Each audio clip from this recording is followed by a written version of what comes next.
Series కిచెన్కి స్వాగతం. ఈరోజు సిరీస్ కిచెన్లో బీట్రూట్ జ్యూస్ ఎలా తయారు చేయాలో చూద్దాం.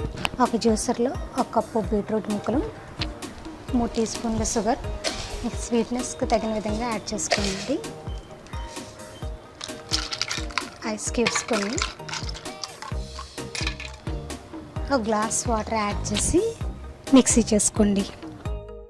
ఈ విధంగా మిక్సీ చేసుకున్న జ్యూస్ని ఒక ఫిల్టర్ సహాయంతో వడకట్టుకుని ఒక సర్వింగ్ గ్లాస్లోకి తీసుకుని సర్వ్ చేసుకోండి.